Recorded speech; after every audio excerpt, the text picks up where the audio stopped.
désires acheter ta première maison, tu as été locataire toute ta vie et tu désires passer au prochain niveau pour devenir propriétaire de ta première maison, ou tu viens de l'extérieur du Canada, tu es un immigrant, tu es un nouvel arrivant et tu aimerais devenir propriétaire et posséder ta maison pour toi et tes enfants ou ta famille, alors écoute ces 6 conseils-là. N'achète pas ta propriété tant que tu n'as pas vu, entendu et regardé et bien compris ces 6 conseils-là. Bonjour tout le monde, bienvenue sur ma chaîne Immobilier 101 avec Christopher Salador, où je partage avec vous trucs, astuces et stratégies gagnantes en immobilier, en affaires, en business, en mindset et surtout aussi on parle d'argent. Alors si ce sont des sujets qui t'interpellent, qui t'intéressent, considère t'inscrire à ma chaîne dès maintenant. Regardez, avec tout qu'est-ce qui se passe dans l'immobilier, dans le système bancaire avec les taux d'intérêt qui n'arrêtent pas d'augmenter.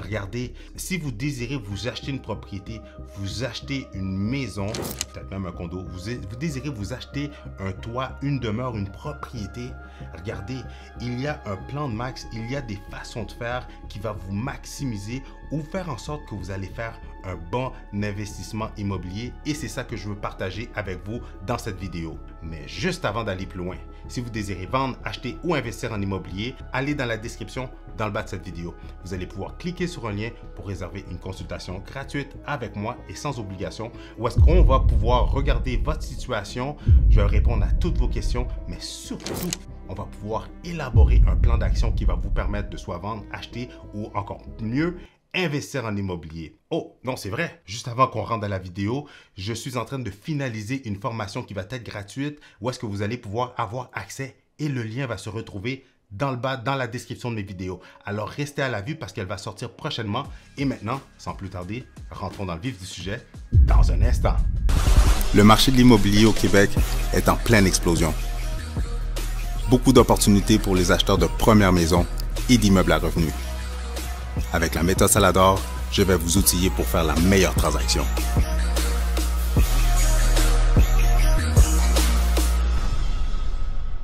Alors, tu désires acheter ta première maison, acheter ta première propriété, devenir propriétaire de ta première propriété au Québec pour toi, ta famille, ton conjoint, conjointe ou même ta famille, tes enfants ou même peut-être pour tes parents ou quoi que ce soit avant, si tu le peux, ok?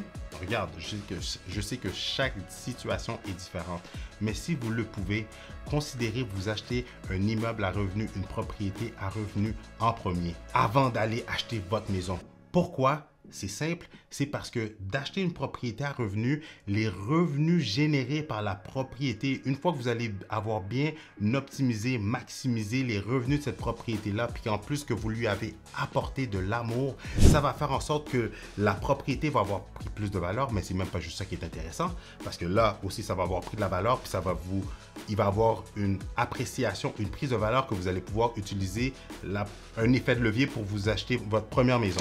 Vous allez pouvoir bénéficier de l'appréciation, de l'équité qui a été générée et ça va peut-être même, ça va grossir votre mise de fonds pour votre future maison. Mais c'est même pas là que je voulais en venir parce que lorsque vous allez avoir augmenté les revenus de la propriété, vous savez qu'est-ce qui va se passer?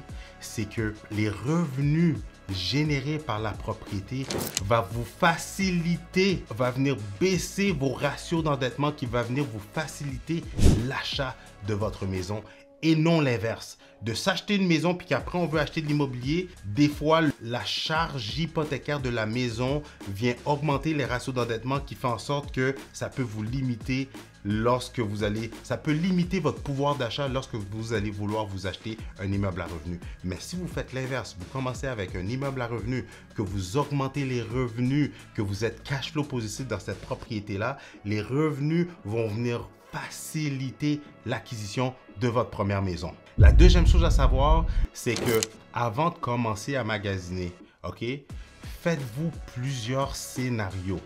Okay? Qu'est-ce que je veux dire par là? C'est que vous allez aller sur Google, vous allez aller sur Centris ou Remax, le site de Remax parce que je suis sur Remax. Vous allez aller sur Centris, vous allez sortir n'importe quelle propriété qui vous intéresse. Vous allez prendre 3 ou 4 propriétés différentes avec des prix différents et vous allez aller sortir l'application, ok, sur votre téléphone, que ce soit sur Google avec un Android ou iPhone. Vous allez télécharger l'application Canadian Mortgage parce que j'ai fait une vidéo où est-ce que je parle des 4 outils que j'utilise ou à utiliser pour investir dans l'immobilier. Donc le lien se retrouve, vous pouvez aller dans mes dernières vidéos ou cliquer sur le lien en haut de la page. Mais vous allez aller sur Canadian Mortgage où vous allez rentrer le prix demandé, le taux d'intérêt que vous avez qui est déjà réservé sur votre préautorisation. Vous allez rentrer les taxes, vous allez rentrer, mettez environ 150 à 200 $ de frais d'assurance habitation et ça va vous donner la mensualité au complet que ça va vous coûter pour détenir cette propriété-là. Et oui, puis j'ai failli oublier aussi rajouter le montant de mise de fonds, montant de mise de fonds que vous avez, que ce soit 5, 10, 15, 20% ou si vous avez le minimum, mettez le minimum. Mais ça va vous permettre d'avoir la réalité de combien ça va vous coûter si vous vous embarquez dans ce type de propriété-là. Et le conseil, si vous voyez que les mensualités sont trop élevées, vous avez deux choix. Soit vous mettez beaucoup plus de mise de fonds, parce que quand on met plus de mise de fonds, ça descend les mensualités. Ou sinon, baissez le prix d'acquisition. En d'autres mots, regardez pour des propriétés moins chères. Regardez, les temps sont durs, il y a l'incertitude dans le marché, dans l'économie, l'inflation, tout coûte plus cher. Donc, en d'autres mots, peut-être c'est même mieux que, oui, vous faites l'acquisition parce que vous allez bénéficier de la prise de valeur dans le temps, mais c'est peut-être le temps de vous serrer la ceinture, d'acheter une propriété que vous allez être confortable avec cette propriété-là, que vous allez être confortable avec les mensualités. On oublie le flafla, on oublie les propriétés clés en main. Choisissez-vous une propriété qui a du potentiel, qui répond à vos besoins, mais surtout en termes de mensualité, que vous allez être confortable avec les paiements mensuels de la propriété. Et aussi, juste avant d'aller plus loin, si vous aimez ce genre de contenu, si vous êtes d'accord avec moi, cliquez le bouton j'aime. Si ce n'est pas déjà fait, inscrivez-vous à ma chaîne et on continue. Numéro 3, je viens de le dire dans le point numéro 2, mais point numéro 3, où on oublie le flafla, on oublie les bells and whistles, la propriété pain chaud, le beau coup de cœur, la propriété qui est parfaite, clé en main, bien rénovée, bien décorée, la propriété qui est wow. Je vous le dis tout de suite, pap, je pète votre bulle, on l'oublie. Si vous avez les moyens, si vous avez les finances, si mensuellement vous êtes confortable avec ce type de mensualité-là, peu importe le prix, go, allez-y, full pin, ok? Mais si vous n'avez pas les moyens, ce n'est pas le temps d'aller vous mettre une corde au cou. Non, si vous n'avez pas le moyen, si c'est votre première propriété, commencez avec une propriété d'entrée de jeu. Commencez avec une propriété qui va vous coûter le moins cher possible. Parce qu'avec la hausse des taux, c'est ça qui arrive, c'est que ça fait en sorte que les mêmes propriétés que il y a quelques années, qui n'étaient pas rénovées, qui n'étaient pas clés en main, qui n'étaient pas chères, sont rendues chères aujourd'hui. Qui veut dire, en d'autres mots, achetez-vous la propriété qui a besoin d'amour, qui a été négligée, qui n'a pas des belles photos, qui a juste besoin d'un petit peu de rafraîchissement, d'être modernisée, d'être revalorisée en termes d'esthétique. Je ne vous dis pas d'aller acheter la propriété qui a des problèmes. Oh que non! Je conseille à tous mes clients de ne jamais acheter les problèmes de quelqu'un d'autre. Mais, qu'est-ce que je peux vous dire? C'est regarder la propriété qui a besoin d'un petit peu de TLC. Tender Loving Care, parce que ça va faire en sorte que cette propriété-là, elle va avoir moins d'achalandage, pas beaucoup de personnes vont l'avoir. Vous allez avoir de fortes chances de ne pas tomber en surenchère ou dans les offres multiples où est-ce que vous allez pouvoir avoir un prix intéressant, peut-être l'acheter au prix demandé et même encore mieux, certainement peut-être même la négocier à la baisse qui va faire en sorte que vous allez avoir un bon prix d'achat et aussi des mensualités avec lesquelles que vous êtes confortable avec ça. Donc, on oublie les propriétés clés en main les plus belles avec les belles photos.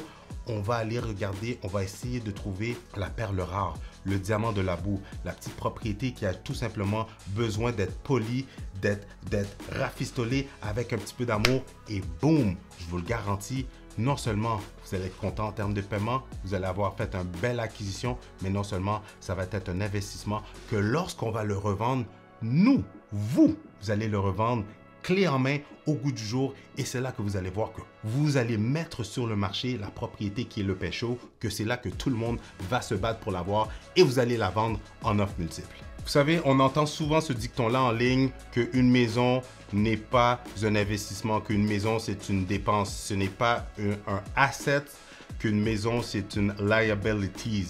Je vous dis, regardez, moi, je trouve qu'une maison, c'est les deux côtés du même dollar. Dans le sens que oui, il y a le côté que ceux qui achètent une maison, que vous êtes pris à la gorge, que vous vous endettez avec des dettes de consommation, que vous achetez du n'importe quoi et que vous vous endettez, que vous allez prendre des voitures avec des mensualités que vous n'êtes même pas capable de payer, que vous êtes tout le temps au restaurant, que vous êtes toujours en train de loader vos cartes de crédit et qu'après un certain temps, vous refinancez pour clairer les dettes et que vous répétez ce même processus-là et que 20 ans, 25 ans plus tard, vous avez toujours une hypothèque sur la maison, ça c'est du n'importe quoi. Et oui, votre maison a été plus une dépense que d'autres choses. Par contre, l'autre côté de la médaille, si vous maximisez votre propriété, si vous la payez en accéléré pour faire en sorte que en 10 ans, en 15 ans, vous n'avez plus d'hypothèque. Si vous maximisez le plein potentiel de la propriété pour que ça devienne un très bon effet de levier et que c'est votre maison qui vous a basculé et vous a permis de faire de beaux, gros investissements en immobilier, là, votre propriété, votre maison a été un investissement. Ça, c'est un.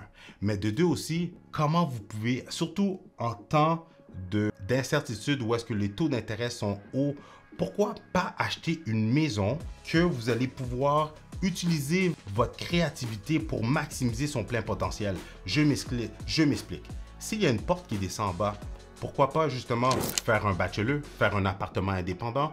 Si ce n'est pas un appartement indépendant, pourquoi pas faire un appartement où est-ce que vous pouvez le louer à un membre de la famille, à un proche que vous allez charger un montant qui va faire en sorte que ça va vous baisser vos coûts d'habitation. Si vous êtes en affaires, si vous êtes un comptable, quelqu'un qui travaille sur les réseaux sociaux, si vous avez une business que vous pouvez avoir votre bureau à la maison, pourquoi aller payer un bureau à l'extérieur? Pourquoi pas justement amener votre bureau à la maison? Si vous devez rencontrer des clients, pourquoi pas faire en sorte que les clients viennent vous voir à votre bureau, dans votre sous-sol? Ils ne rentrent pas par l'intérieur de la maison, ils rentrent par le sous-sol directement et ça vous permet de vous sauver des coûts de bureau ou même tant qu'à aller payer ailleurs. Ben, en d'autres mots, pourquoi aller payer ailleurs tandis que votre business qui vous génère un revenu, ben, ça va venir couvrir ou baisser vos coûts d'habitation.